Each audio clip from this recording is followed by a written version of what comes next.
Sefer Devarim is a very special sefer from a mathematical perspective. We could give an introduction. We'll start with math because the numbers don't lie. We know that we have 613 mitzvahs from the Gemara and the Makos Darosh Rabbi Simlai. We have 613 mitzvahs, as the pasuk says, Torah Siva Lanu Moshe. The gematria and numerical value of Torah is 611 plus two mitzvahs that we heard directly from Hashem. That we heard from Hashem that I am Hashem your God, you shall not have other gods. 611 plus 2 equals 613. So comes out consequently that we have 613 mitzvahs. The question is, what are those mitzvahs? This is subject to a massive argument among many greats, including the Rambam and the Sefer Chinuch and many others. If you take a look at Sefer Devarim, it has 200 mitzvahs according to the Chinuch. According to the Chinuch, there are 200 mitzvahs. Amazing idea. Now we have positive mitzvahs, mitzvahs aseh, and we have negative mitzvahs, which are passive mitzvahs, lois aseh. We have 123 passive mitzvahs, and we have, in terms of the mitzvahs aseh, 77. 200 mitzvahs. But guess what? Even though it's around approximately 1/3 of all the mitzvahs, it's not the Sefer. As we know, we have 5 Svarim in Chumash. We have Bereshit, Shmos, Vayikra, Bamidbar, and Devarim. It's not the winner. It's only the runner-up in terms of the Sefer with the most mitzvahs. The Sefer with the most mitzvahs is Vayikra with 247. Bereshit only has 3. Shmos has 111. And the second to last place is Bamidbar with 52. Comes out that Sefer Devarim is packed. It's really up there. Sefer Devarim is the last Sefer of all the Chamishi Chumshei Torah. It's called a Mishnah Torah, Mishnah, which means like repetition, because it repeats a lot of what previously happened. However, even so, there's a lot of new ideas and mitzvahs that were not discussed in the previous Har. That's why Devarim is very special. Sefer Devarim, the Parsha's Devarim rather, is always lane. We read this parsha near the time of Tisha B'Av. We have Tisha B'Av that's going to come out on this Sunday, just in a few days. We're in the middle of the 9 days right now. The obvious question is, what is the connection between Devarim and Tisha B'Av? In the beginning of this parsha of Devarim, we discussed the Chet of the Meraglim, the sin of the spies that they did. They slandered the land of Israel, as we discussed. It's discussed in Sefer Chavetz Chaim. You're not even allowed to say derogatory information about the land of Israel. Like you come back from Israel, someone says, "How was it?" "Oh, the weather was terrible." Guess what? You could be violating a prohibition of Lashon Hara. They slandered the land. They spoke bad about the land. This caused catastrophes and calamities for future generations. The generation, the Dor Yoitzim Mitzrayim, they all died. The generation that left Egypt, they all died in the desert over there afterwards because of this. Chazal teach us that Hashem made a gezerah. There was a decree that was made on that generation that came out from Egypt, that as a result of this, they were all going to die in the desert, and none of them were going to merit going into Israel. This occurred on the night of Tisha B'Av. This decree happened on the night of Tisha B'Av. The Gemara at the end of Tainus, the last few dafim, which are already posted over here on, and then the Tainus playlist, already put up, discuss at the end some of the halachas of Tisha B'Av, the Suda Mafsekes, other halachas about the laundry and everything. It's all over there. The Gemara in Tainus on Chav Tesam Aleph relates that the pasuk says Vayivku Ha'am Balayla Ahu. Pasuk in Bamidbar and Yud Aleph, that the nation they cried on that night.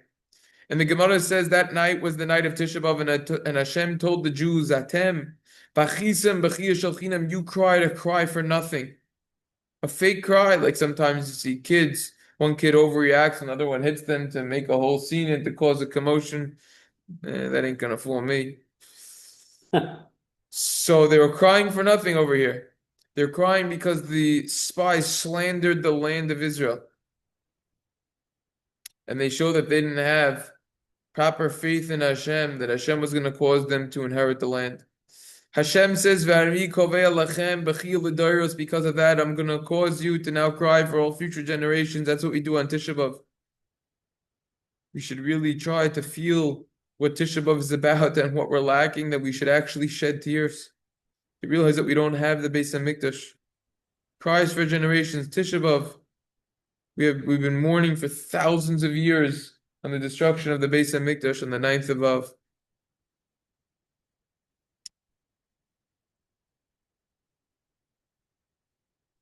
We start Sefer Devarim. It's not just Parsha Devarim, but we start Sefer Devarim. This Shabbos is called the Shabbos Chazon. Why is it called Shabbos Chazon?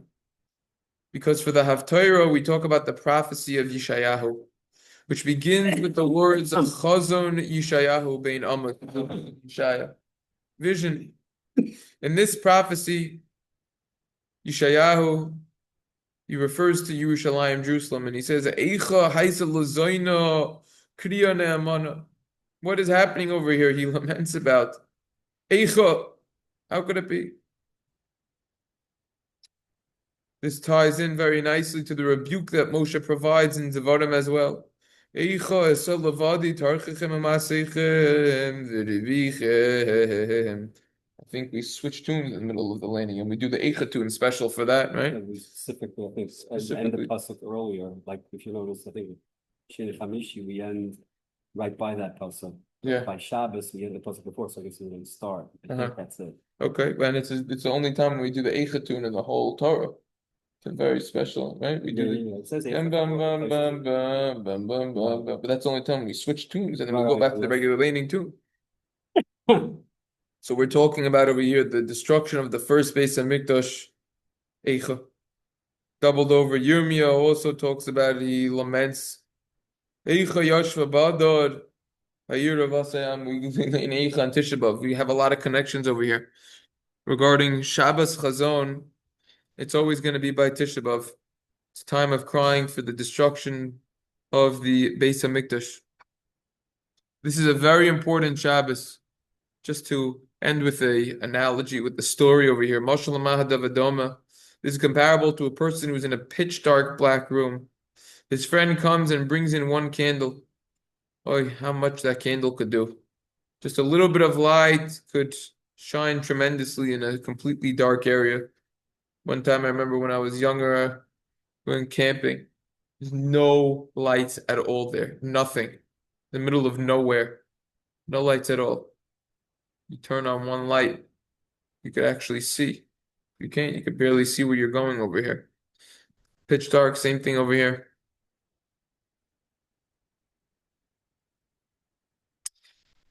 What does it have to do with this week? This week, Shabbos, the holiness of Shabbos is like this candle. We're in the dark period right now of Bein HaMetzarim, 3 weeks, 9 days. It's very dark. Sad days, days of mourning. Days when we don't get haircuts, when we don't eat meat, etc. A lot of prohibitions, music. Sad time. Comes Shabbos, comes the light of Shabbos. It's a time when we feast. It's a special time. It's a time when this light comes in. That's an intro to Sefer Devarim. Very important Sefer. Mitzvah Hashem, tomorrow we will continue. All right.